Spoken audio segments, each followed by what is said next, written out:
Assalamu alaikum i dobrodošli u drugi tutorial u Cisco Packet Traceru. U ovom tutorialu ćemo raditi sve ono što smo radili nakon onog tutoriala na vježbama, pa hajmo početi. Prvo što smo naučili jeste da router može da pruža DHCP usluge, odnosno može router dodjeljivati dinamički IP adrese ostalim krajnjim uređajima, pa idemo to da radimo. Evo imamo ovdje onu našu famoznu mrežu, odnosno mreže. Evo radit ćemo sad sa Net3 i routerom 1. Idemo na End Devices i ubacimo evo jedan računar, drugi računar, treći računar, povežemo ih sa switchem, straight through kablom.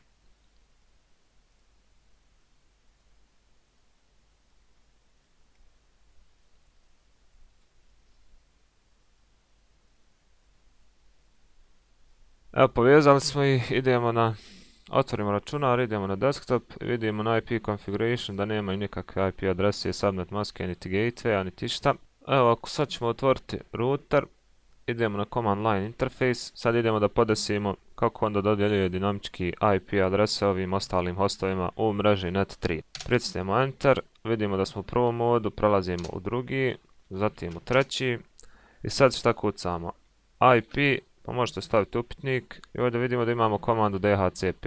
Kucamo IP DHCP, pa možete opet upitnik i sad vidimo ovdje ima excluded address i pool. Excluded address, to nama treba, znači bukvalno exclude znači isključiti. Sad mu dodjeljujemo adrese koje ćemo isključiti iz dodjeljivanja. Donja i gornja granica. Da ne bi kucali sve možete samo napisati X i sad opet možete upitnik, vidimo traži nam donju granicu IP adresa, a donja granica će biti mrežna adresa, evo ove Net3, to je 172.168.1.1.0. Sad opet možete upitnik i gornja adresa, vidimo da traži gornju adresu. Gornja adresa će biti neka, evo recimo, pošto je 1 defaultni gateway, 2 je prvi host, 3 može biti neki server, 4 isto neki server, pravo stavit ćemo nek bude od PC da dodjeljuje.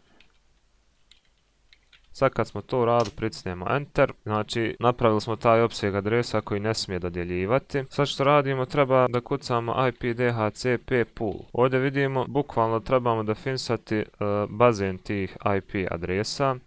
Sad kad ukucamo pool, stavimo upitnik, traži nam ime. Možemo staviti jednostavno bazen. I sad vidimo da smo prešli u taj četvrti mod, onaj other specific mode. Ovdje što treba da uradimo jeste da kucamo prvo default router i da mu dodijelimo adresu defaultnog gatewaya ovog routera. Međutim, da ne biste kucali default router, možete samo napisati def, skraćeno, i kucati adresu defaultnog gatewaya ovog routera. To će biti 172.168.1.1.1, kao što možemo vidjeti ovdje na ovom interfejsu. Pritisnemo enter. Sljedeća komanda koju možemo da uradimo jeste DNS server, ili skraćeno DNS, ukoliko imamo neki DNS server u mreži, ali mi vidimo da nemamo ovdje DNS servera, tako da nećemo ovo nikako ni kucati. Sljedeća stvar koju treba ukucati jeste network i ovo se odnosi na mrežnu adresu ove mreže koju dodjeljujemo, koju treba da dodijelimo ovim krajnjim uređajima IP adrese. Možete kucati skraćeno net, sad kucamo net adresu, to je 172.168.1.1.0 i ovu subnet masku 255.255.255.192, enter. Sad možemo staviti do copy run start da sačuvamo, pitanje za sačuvamo u redu. Evo ga, sačuvali smo. Sad da vidimo da li nam ovo radi što smo uradili. Otvorit ćemo evo PC0, IP configuration, vidimo da nema ništa, pritisnemo DHCP, requesting, evo vidimo da je dodijelilo. Mi smo stavili excluded address da je bilo do 172.168.1.1.5, vidimo da je dodijelio odmah 6 u sljedeću nakon one. Subnet maska je ta, vidimo da je u redu, defaultni gateway u redu. Sad možemo provjeriti ping s nekim drugim računarom iz ove mreže. Ping 172.168.1.1, evo ovaj dvica. Radi. Također možemo provjeriti ping sa nekim računarom iz druge mreže, ono statičko rotiranje što smo radili u prošlom tutorialu. Da vidimo da li će raditi odmah.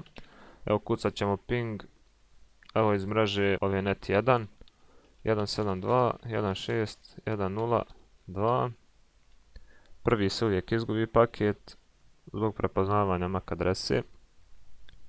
Evo vidimo da ima responsa, znači da radi.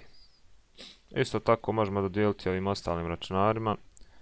Desktop, IP configuration, DHCP, requesting, evo ga, 7.